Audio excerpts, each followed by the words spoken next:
在中国古老而神秘的《山海经》世界中，描述有着诸多奇异的上古神兽。下面是第一季20个。落鱼，身体似鱼，却长着一对鸟的翅膀，发出的声音如同鸳鸯鸣叫。据说，这种异兽出现的地方，就会发生大水灾。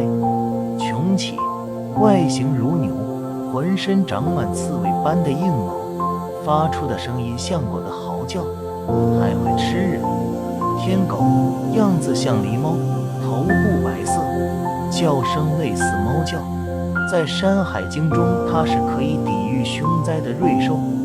狰，全身赤红，身形类似豹子，脸部中央长有一只角，身后有5条尾巴，发出的声音如同敲击石头般清脆。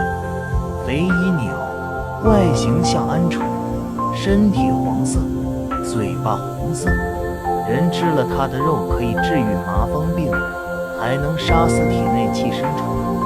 凤凰，外形像鸡，身上羽毛五彩斑斓，它饮食自然，会自己唱歌跳舞，出现时天下就会安宁。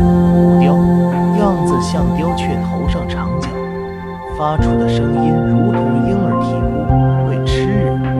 九尾狐，外形像狐狸，有9条尾巴，叫声如同婴儿啼哭，会吃人。不过传说吃了9尾狐的肉可以抵御毒气。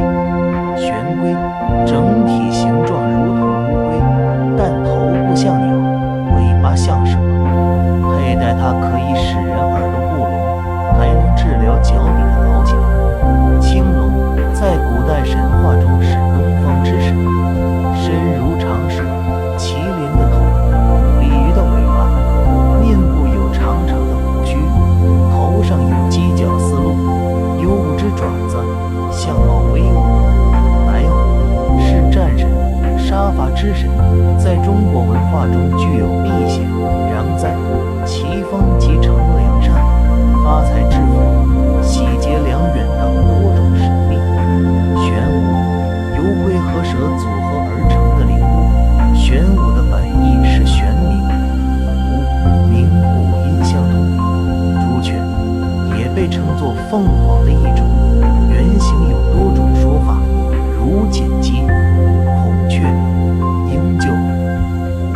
玄鸟呢，是一种代表幸福的灵物。桃物，像老虎，毛发很长，人的面孔，老虎的爪子，猪的嘴巴和牙齿，尾巴很长。蝉比喻顽固不化，态度凶恶的人。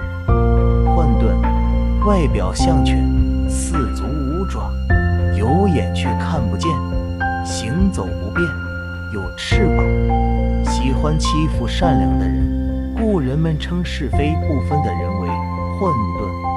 饕餮，想象中的神秘怪兽，传说是龙的第5子，外形像羊身人面，眼睛在腋下，有老虎的牙齿，非常贪吃。水麒麟，品性仁慈，妖力强大的生物，能领悟事理，通晓天意，可以聆听天命，是王者的神兽。